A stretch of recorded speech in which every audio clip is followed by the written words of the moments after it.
Hello, everybody. Welcome to the interview. Of course, we have our favorite interviewee, Mr. Bradley Benner, and he is what I'm calling the content kingpin because, well, he just is. So, how you doing, Bradley? Welcome. Oh, good, man. That's quite an introduction. Thanks. Thank you. Thank you. I try, right? So, one of the things that you and I have been talking about a little bit, and we touched on it beforehand, is that we want to offer some good content about this whole, well, content thing, right? Now, there's lots of different ways that you can do marketing and content marketing, but you have a very specific way, right? Tell us a little bit about how you market and what you do in this whole content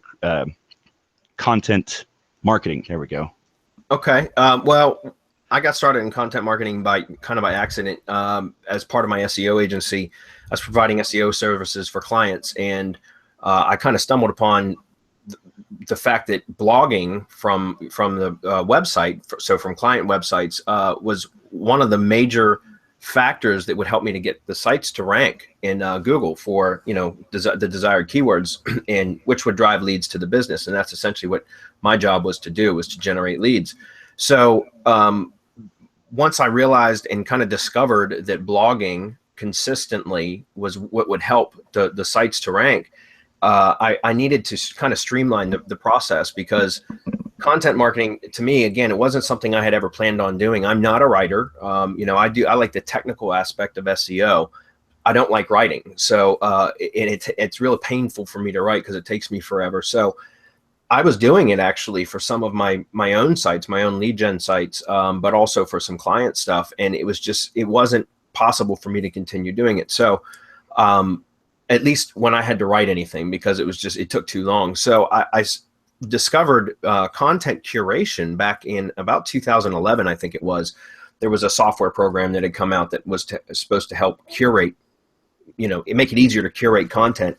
And for those of you who don't know what curating is basically when you take other articles or content from the web that has that falls in line with a theme or a topic that you want to write about or publish something about, and you can collect other pieces of content on the web to help you to convey your own message, and using those other pieces of content in snippets of it or portions of that content to kind of reinforce your idea or your concept. And you add your own commentary, and you obviously cite the sources. So you give attribution back to the original sources. You make sure you link back and give credit to them. But it's great because it gives us the ability to use other people's content that are experts in their industry or their respective fields, so that we don't have to be experts in the fields that we want to create content on. All we have to do is understand how to locate or identify good content, and then organize it logically and convey a message, our own message or our own opinion or commentary into a particular topic that we want to get across with the piece of content that we're publishing. And so it makes the efficiency of generating content so much easier. And that's what I learned in 2011 when I came across, I don't even remember the name of the software, Curation Fire or something like that. It was a plugin, I think, for WordPress, but it introduced me into the concept of content curation. And so I learned how to do it for myself, because at the time I was still generating the content on my own. And once I learned how to curate, I realized my efficiency of generating content went through the roof. I was able to produce maybe 5 posts in about the same amount of time it would have taken me to write one before. Wow. And that's a significant increase in productivity, 5x, yeah. Yeah, it got to the point because I was able to do it very, very quickly once I learned how to, and I was curating manually. That's the way I learned how to do it. Now, since then, there's a whole bunch of different kinds of tools and softwares out there that will help you, and applications, online apps, cloud apps, that kind of stuff, that can help you to curate even more efficiently than what I had done. But once I had realized how quickly content could be produced, and the quality of the content went way, way up too. It was much higher quality when I didn't have to write it myself, because again, I didn't have to be an expert on any particular niche. Like if I was writing for a plumber, I would have to do some research about plumbing stuff and then be able to write an article that was semi, coherent about plumbing, and so it was just a painful process to research that. But if I want to curate an article about plumbing, I can go to high authority content sources where there are qualified experts that are writing articles, or or how-to videos on YouTube or whatever, and I can pull those in and use those to kind of help me to flesh out an idea without me having to do any research or be an expert on the subject matter. All I got to do is inject my own opinion or commentary. And so with that, once I learned how to do that and I saw the efficiency of it, I realized it could be outsourced and that could be trained how to do. And so that's really how my content marketing business was born, was because I needed to scale because of the additional clients I was taking on, my agency and everything else. And I wanted to start providing that as an additional service to all of my clients. And so I learned how to hire some virtual assistants and train them how to curate. And what's great about that is I could charge my clients, for the content marketing services, but I could pay my outsourcers, my virtual assistants that I trained how to curate, a very, very small fraction of what I was charging the client. And all I had to do was manage the project, really. And that became a whole nother stream of revenue that, again, I never even planned on that. It just kind of evolved as my business evolved. And so that is one of my most steady streams of revenue in my business now. My agency today is content marketing. And it's great because it's not really it's not something that I have to do other than manage the projects, and occasionally, I have to go in and, talk to my curators, or the clients want something special done and they relay it to me and then I relay it to the curators. But other than that, it's pretty much hands off. Mm-hmm. So it's great. Okay, so there's a couple of things that you have mentioned that have led to questions. So I'll just start with two basic ones. First of all, we're talking about using other people's content. Now, let's say I'm totally brand new. The first red flag that flies up is, whoa, hey, is this legal? Like, is it okay? Is the FBI going to show up and be like, you're taking stuff that's not yours? Yeah, well, according to the Digital Millennium Copyright Act, or DMCA or whatever, you can cite other people's contents, there's a limit to it. And I don't know what the hard and fast rule is on it off the top of my head, but when I curate, we just basically will take maybe a short paragraph or a couple sentences from a paragraph that are going to reinforce our own idea of what, and what we do is we make sure that we introduce the quoted text, and we make sure that it's quoted. So it's basically quoted content within the post that we're publishing. And then we also link back to the source and give credit to the source, and we name the source. It's a citation. It's just like when you're writing research papers in college. You know what I mean? Yeah. So we cite the source, and there is a limit. You can't just copy somebody's whole article and post it on your blog and then put a link back to the source and say, oh, that's cool. That's that can get you into copyright issues. But if you're just citing a small piece of content, maybe a short paragraph or a couple sentences or whatever, then that's perfectly legal to do, as long as you're linking back to the source and you're properly attributing where the original source came from. Right, and you had mentioned earlier, you're not just vomiting up information, you're actually adding commentary to it. That's correct. Well. Yeah, that's correct. You are making a unique piece of content out of your own opinion and other people's content to kind of reinforce, or you can even, what's great about curating is you can even do posts with like opposing opinions within the same post, because you can cite one article that takes one stance on a particular topic, and then cite another article that takes another, and then you can kind of moderate the debate yourself with your own commentary. And so there's a lot of options that curating opens up that would be more difficult to do without being able to cite other people's content. Does that make sense? Yeah. No, I really like that, because one of the other barriers that I would see myself as a new viewer to this concept is, well, wait, this isn't mine. I feel bad about taking someone else's thing. But what you just said, like, inject yourself as a part of the storyline. This guy says this guy says this. What do you guys think? And they open it up to the audience, and the conversation goes from there. That's right.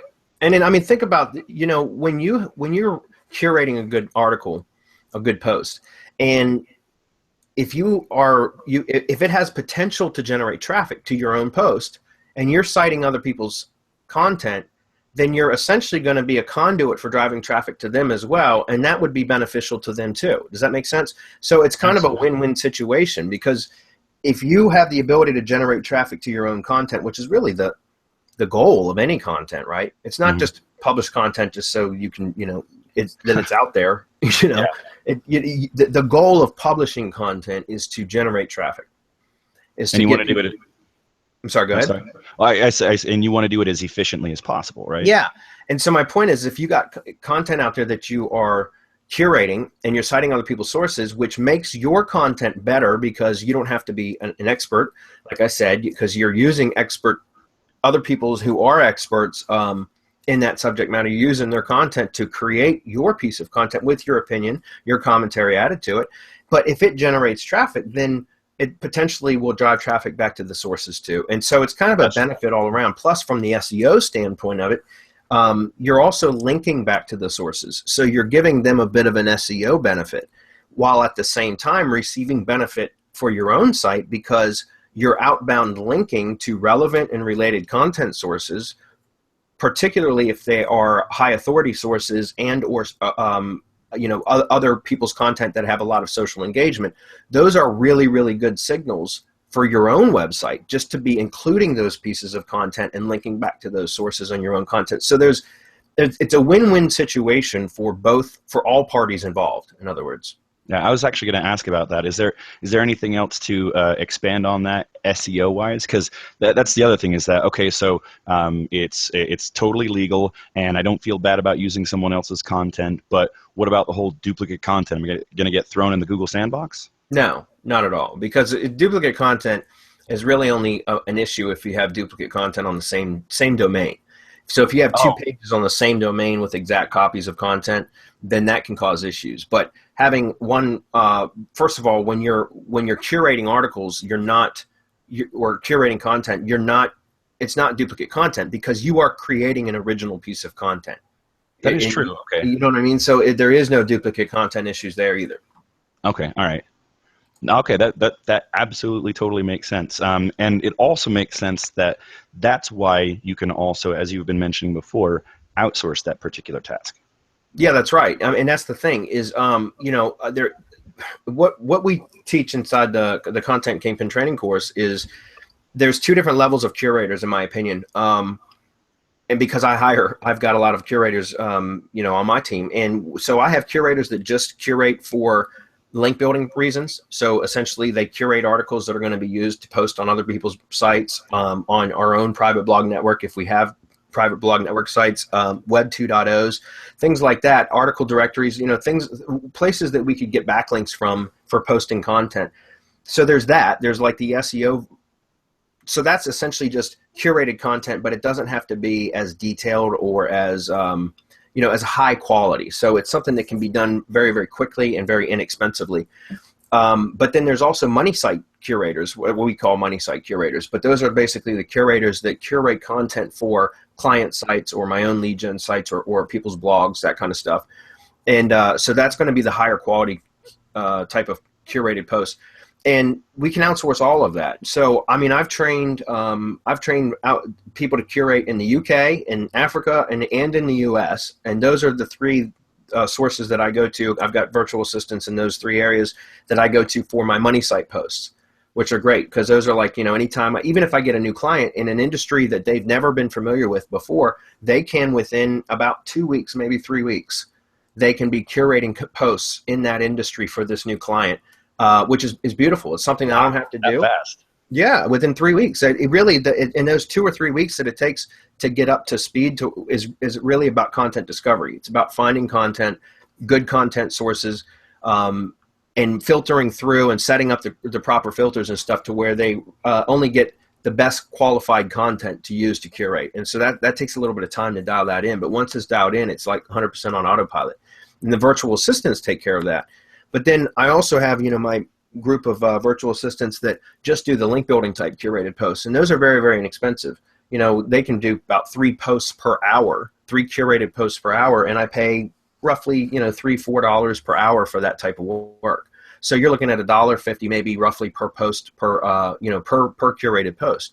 And for link building, that's actually really good because those posts are much higher quality than going to like a content farm, for example, and buying some crappy spun article, article that was put through a spinning software and is garbage and paying $3 or $4 for that article. Does that make sense? Yeah, totally. In fact, could you expound on that a little bit? Like what's the difference between curation and spinning? for those who aren't familiar with what spinning articles is? Well, one of the things that people have been doing since Google really was around is building backlinks to their content or to the pages on their website that they want to rank, so that they can rank in the Google search results, so that they can get traffic. Well, one of the things that works is building backlinks, and so there's this myth out there about content having to be unique, 100% unique, or else the backlinks don't count. Then there's we can debate that all we want. That's not what this discussion's about anyways. But so what people do is they'll go out and they'll take content, because just like I mentioned, not being an expert or a writer or an expert in any particular subject matter, people don't want to go out and write articles about stuff they know nothing about or whatever. So what they'll do is go find somebody else's article and they'll copy it, and then they'll put it through a spinning software, which basically finds synonyms and replaces words with other synonyms and stuff like that. And it's all done mechanically. You know what I mean? It's done. Yeah. Okay. So it's, I mean, you could spin manually and then it would probably be very readable, but that's a very laborious process. You're defeating the purpose of. Yeah, it's not efficient at all. And so my point is, people use these tools to be able to spin. I mean, I've done it. I've been an SEO forever, and I've got access to spinning tools. I still use them sometimes to this day, but in the right places. What people do is they'll spin the article, and then they'll go post that in a bunch of places. Well, it's really crappy. It comes out, doesn't read well. And if you hire a content farm to write articles, which are like, there's a million of them out there. They're a dime a dozen. And that's where you get somebody to write articles for you for about topics. That's all they do, is they just go copy an article from an article directory, like eZine articles, for example, and they'll put it into a spinner, spin it, and then they'll go and manually clean up the spin tax a little bit to make it more readable. But they do that very, very quickly too.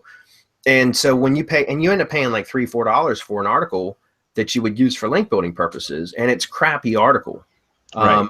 So instead, if you can train a virtual assistant like I have from the Philippines, I pay about $4 an hour roughly, and they can do 3 posts in an hour, curated posts. And these are posts that, again, there's very little original content within the post, other than just them explaining what the topic of the post is going to be and inciting some sources to reinforce what the topic of the post is. And in between each piece of content, they inject a small commentary or their opinion. They inject their own voice into the article as to, like, okay, so that what you just read was blah blah blah blah blah, and but in the next section you're going to read about blah blah blah, and then they cite the next source of content. So my point is they don't have to be subject matter experts, and they can produce like 3 posts in about an hour roughly. And so I'm only paying, about $1.50 per post. And those posts come out, they're much higher quality. They will pass manual review. In other words, if a Google spam team member was to look at a curated post, 9 times out of 10, if it was curated properly, that post will pass. Instead of being considered a spam article, it will pass as a valid article. And alternatively, if you were to have that article that went through a spin, or you bought from a content farm, which was a really crappy article, and it was posted on some site somewhere with a backlink to your website, that's going to be considered a spam article, and that link's going to be devalued. But if you have a curated post out there that's citing 2 or 3 other high authority sources, or sources that have a lot of social engagement, and it also links back to your website, your money site, and a Google Spam Action team member was to look at that post, they're going to see that there's a coherent post there that's citing several good sources, and they're linking to various sources, and they're all relevant and related content, if that makes sense. And so then you end up also, like I said, the benefit from that is then there's something called co-citation. It's a little bit more geeky SEO stuff, but co-citation is when there's a relationship, a relationship established by Google between entities, even that don't have a physical backlink between them, because there's another piece of content or digital, a web page out there on the web that's linking to 2 different separate sources that have a relationship. So Google will associate the 2 through the third party that was linking to the 2, but there's no actual physical link between the 2. That's called co-citation. So you get the benefit of co-citation to your money site, your target site, by linking from another source to your site and also to other related relevant articles, again, particularly high authority or high social engagement. And so some of that will rub off onto your site without even having those other sites physically linking to you, if that makes sense. It's a bit more geeky SEO stuff, but it works really, really well. And that's another reason why curated content works so much better than original content, unless you're an expert writer in that subject, or content farm content. Right, absolutely. Okay, so all of my fears of getting started have been quelled thanks to your explanations. So the next thing is, do you have any, like, let's say I'm just starting from scratch. You got any suggestions of tools I could start using to find content? Yeah, okay. The best, you know, you can go to Google and start searching for blogs to whatever topic, you know, you put your keyword blog, you know, or blogs, or you can do top 10 keyword blogs, you know, things like that, so that you can start to look for your own content sources. And that's how, I mean, I think it's important when you first start curating anyways, to kind of do a little bit of the manual content discovery on your own up front, so that you can kind of see the process, and also start discovering like different ways to look for content, because that can be a bit tricky. There's certainly tools out there you can use, and we'll talk about a few of those as well. But you know, I think going to Google and just getting familiar with who are the big hitters, the heavy hitters, as far as content production in your industry. So go look for the top 10, you know, home improvement blogs if you're into that, or top 10, you know, electronics or gadget blogs if you're into that, you know, high tech stuff, or mobile tech stuff, or whatever, you know what I mean? So there's, you go look for the topics and then just start curating, but you start gathering the sources into a spreadsheet. That's what, you know, you can use Google Sheets or Excel, and just start copying links down to the major websites and just get familiar with them. That's what I like to do to start. And then using something like a feed reader, Feedly, it's free. There's several feed readers out there. I like Feedly personally. That's the one I use. We talk about that in the training. But Feedly, you sign up for it, and it's free. And then all you do is you submit RSS feeds from the sites that the content that you gathered, and you can create a dashboard which will show you like a snapshot of all the different articles within the categories that you set up. So you can set it up by topic and things like that. And it gives you a snapshot that where you can go in on a daily basis or a weekly basis, whatever your content schedule is, and look and see what the headlines are of other pieces of content on the web. And if you see something that piques your interest, you click on it, you open it up, and then you can skim through it. And if you can find stuff that looks interesting that you can create a topic, you know, a blog post about, then you can do that. And you can just, and it's really quick and easy that way to get started. And so it gives you also a feel of the industry, which I think is really important. You know, it's suggested, and that's why I said if a new client comes to my business and you know, hire my agency to do content marketing for them, I'll turn it over to one of my virtual assistants, and within about 3 weeks they'll be producing articles. That's why that about that 3-week period is them doing exactly what I'm talking about here, and that's going through content discovery and just getting a feel for the industry over those 2 or 3 weeks, because it does take that familiarity with the industry in order to be an efficient curator, and in order to produce decent quality content too, if that makes sense. No, it totally makes sense, and I like that you were very clear about 3 weeks. That sounds about right. Like, what is it? Like, it takes 21 days to develop a habit.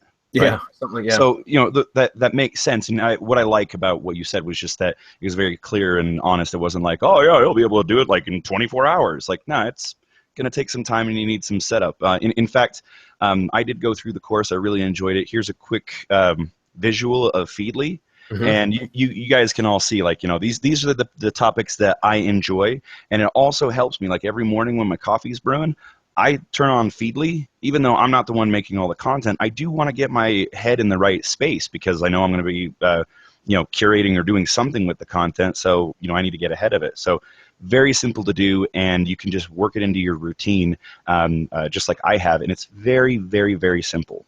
So with that, Bradley, I want to wrap up with this this final topic here, and we can talk about it a little bit. I want to mention, just, if you don't mind, real quick, a couple other tools that you can use for curating to kind of help speed the process. But Feedly is one of them. Like I said, manually is a good way to start.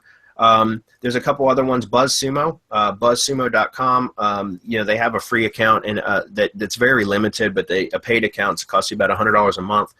We use that for semantic mastery and for my agency a lot, but it does have a bit of an expense. But BuzzSumo is great because it can help you to identify content that has the most social activity, and there's a ton of filters and stuff that you can add to it if you really want to drill down.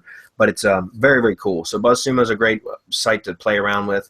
Another one is Trending Traffic. That's a software you have to purchase, but that does something similar, and it's only got a one-time cost. That's pretty cool. And then there's Curation Suite with that's something we talk about inside the training.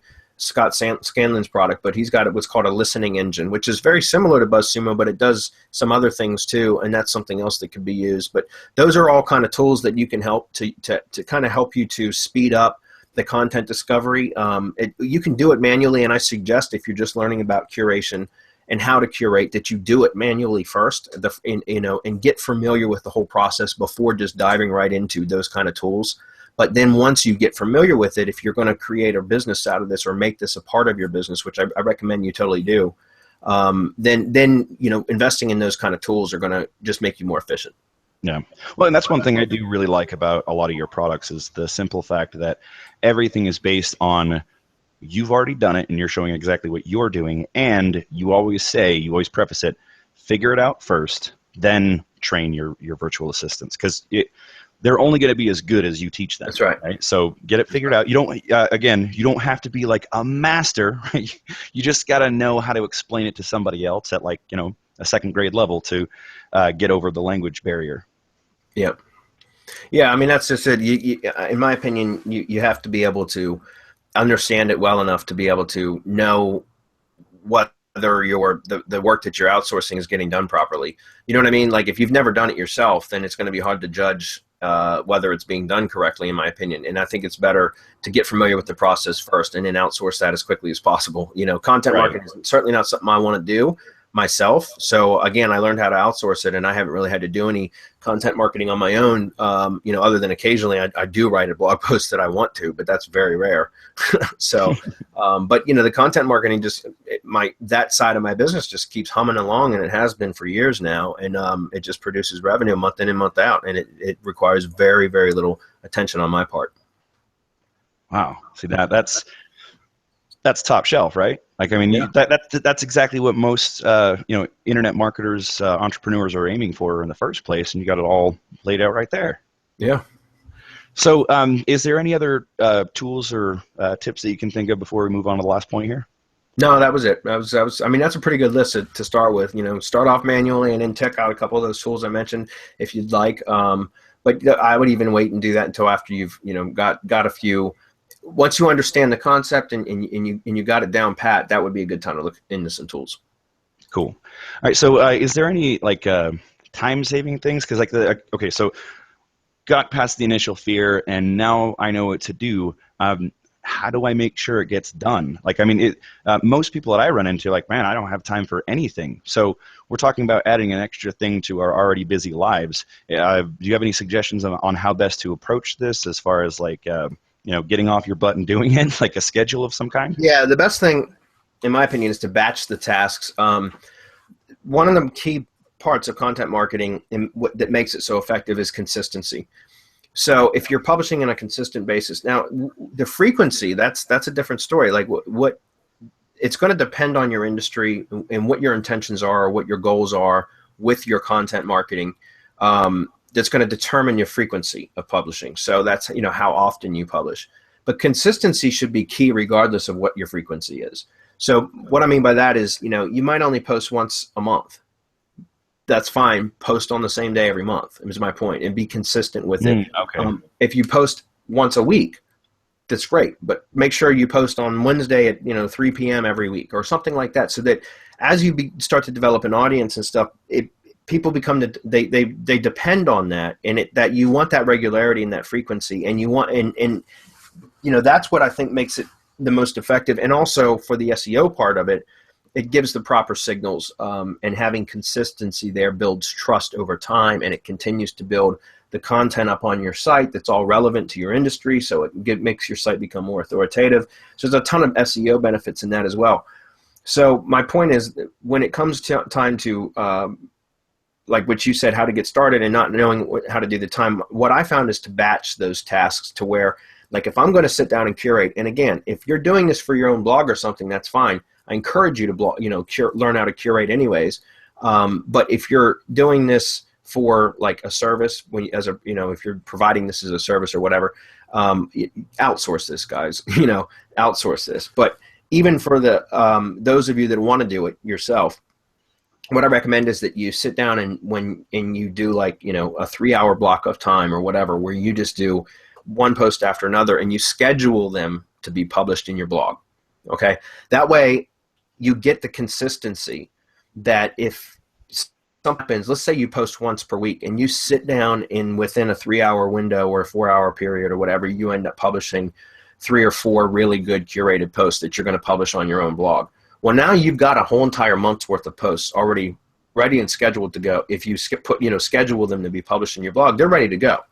So the next week you schedule the same time if you can, or maybe you do it every 2 weeks or something like that. And you start to build this queue, these posts up in queue that are going to be scheduled to go out so that if something catastrophic happened, it wouldn't interrupt those blogging. In other words, like if you were to do that, let's say you'd posted once per week, excuse me.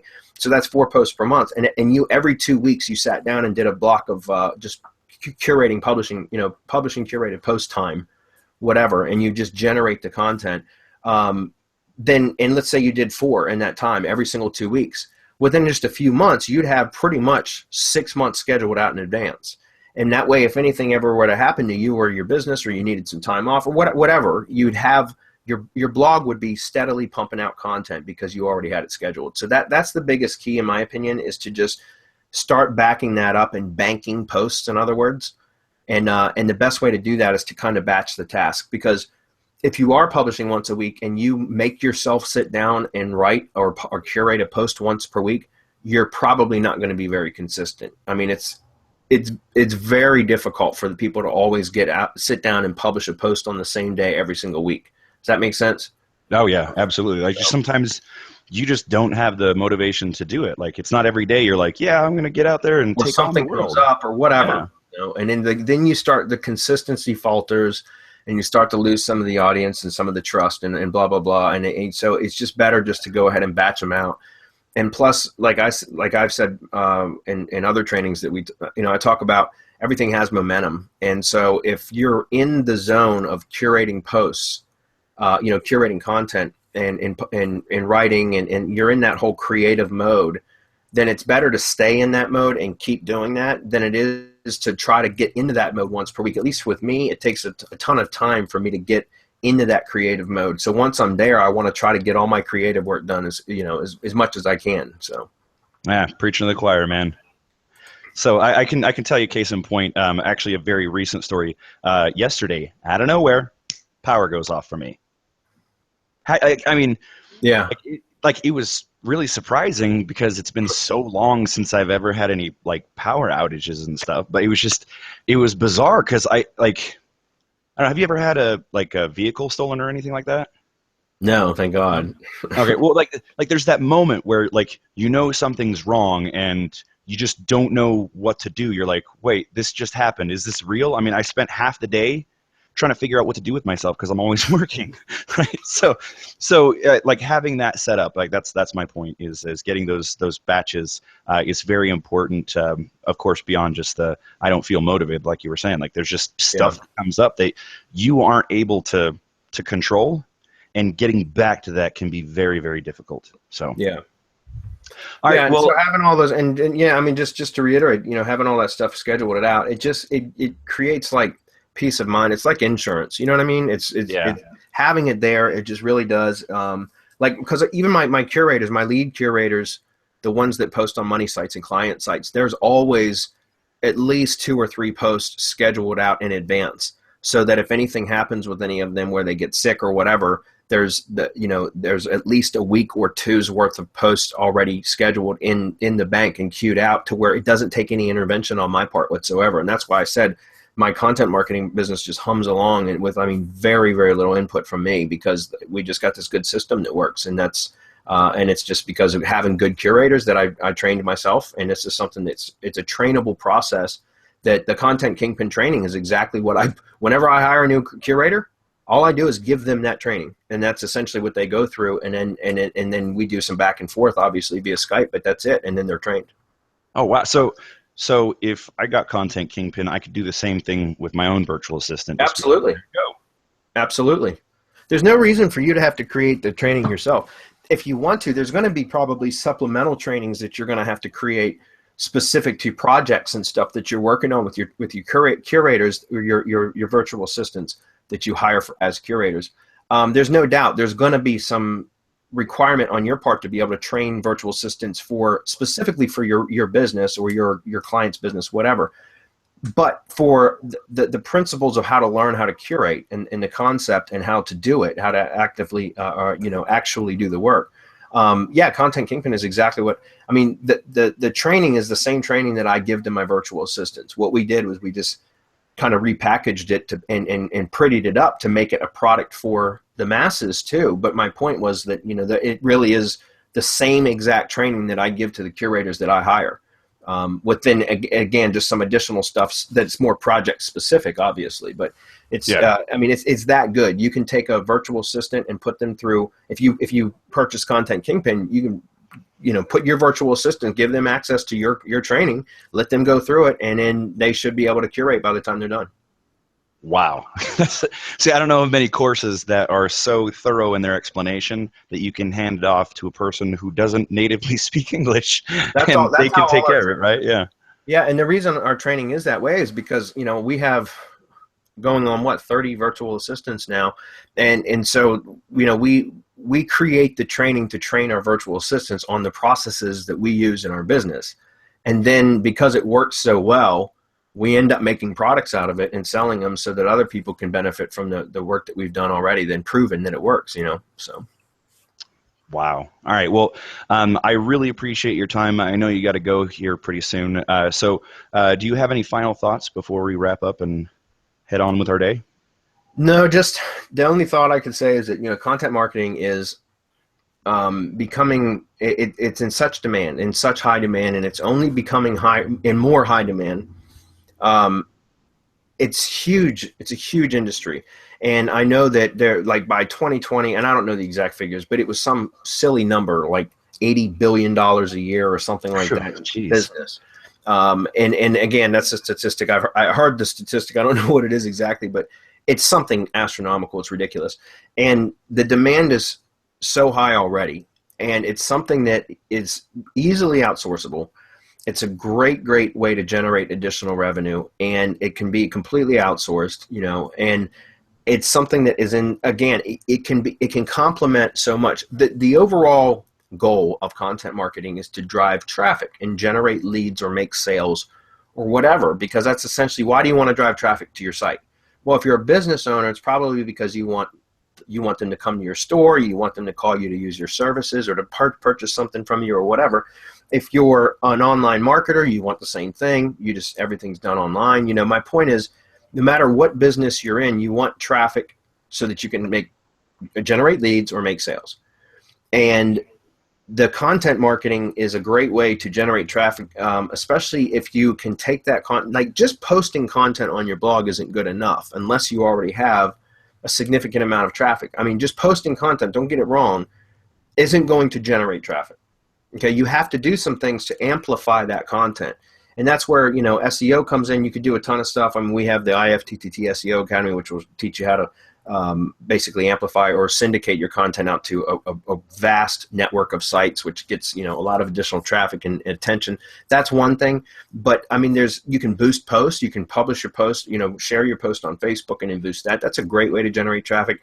All of that is great. But then also, the fact that you can sell content marketing services as a standalone service, but then also if you're in SEO or if you're into social media or if you're into reputation management or there's so many different things that content marketing can complement as an overall other service that you provide. Like, for example, SEO. There's so many benefits to content marketing for SEO. That's why I started doing it. So all of that said, it's something that if you are serious about online marketing as a business or for your own business or whatever, you should really learn how to content market, but it's not something you should be doing yourself unless you enjoy it, and put it and put it to use so that you can gain the benefits, reap the benefits that it can provide, and do it now, because otherwise you're going to fall behind the curve. And in fact, there's a ton of, like, as a local business consultant, I have a lot of clients that are small businesses, and that when we start content marketing, there's nobody else in their space that's doing it. And so, because it's like, even though it's going in such high demand, it's something really only big brands are really doing. Like, the small companies and small businesses aren't really doing a whole lot of it yet. So getting in and starting it now is going to give you a head start on building that additional authority, and getting a foothold in the market, and giving Google all those signals that it wants. And so I just highly recommend that no matter where you are in your online marketing business, or what type of business you have, online or offline, content marketing should be a part of it, in my opinion. And this is a great way to get started. You definitely struck a chord with me on that, because I think you've mentioned it a couple times before, even in fact in this interview. Like, nowadays you can't market without content. Like, like, you used to be able to get away with a couple of different, gray hat type things, but now like it's a necessity. If you're not creating some kind of content, curation or even original, then you're just left standing there while everyone else is racing ahead. That's right. That's right. Okay, well, is there anywhere that people can go to learn more about Content Kingpin and Bradley Benner and Semantic Mastery and all that fun stuff? ContentKingpin.co. That's ContentKingpin.co. That's where you can find out about the Content Kingpin training course. A very, very thorough course. For the price, it's a steal. It's absolutely a steal. But we wanted to make it really affordable for everybody, because I think it's so important that people learn how to do this properly. And besides that, I'm tired of seeing crappy content coming from article farms on the web. It's spamming the web, and using and I mean, I've been in the business of spamming the web myself, but it's so much nicer when you can curate content for less cost, and it's a much higher quality content. And so you're actually doing the web a favor. Well, yeah, you're producing something that's better. Maybe not on the same volume as something like spam, because it's spam, right? That's what it is. But it's still way better than anything you could produce originally, based on time and just quality-wise. Like, I think you really nailed it. Like, you're actually doing the web a favor, so you don't repeat this, or they don't repeat the same process as you, going, "Oh, what is this garbage?" Right? That's right. So, but yeah, I mean, that's it. ContentKingpin.co. Also, for Semantic Mastery, we have a weekly webinar that we hold every Wednesday called Hump Day Hangouts, where it's an open Q&A for anything marketing related, SEO, content marketing, outsourcing, anything you want to talk about whatsoever. That's at semanticmastery.com/hump day. That's one word, semanticmastery.com/hump day. And that's Wednesdays at 4 p.m. Eastern. And that's every single Wednesday. So come check us out over there. One of my favorite shows. All right. Thanks again, Bradley. You have been awesome. I know you got to go, so I'll go ahead and click stop broadcast. And all of you who are watching right now, definitely check out Content Kingpin, especially if you got any value out of this interview, because all that's going to happen is you're going to be able to take what you learned here today and then just take off with your own business or whatever else that you're doing when you get your hands on Content Kingpin. So awesome. Thanks again so much, and we will see you in the next interview. All right. Thanks.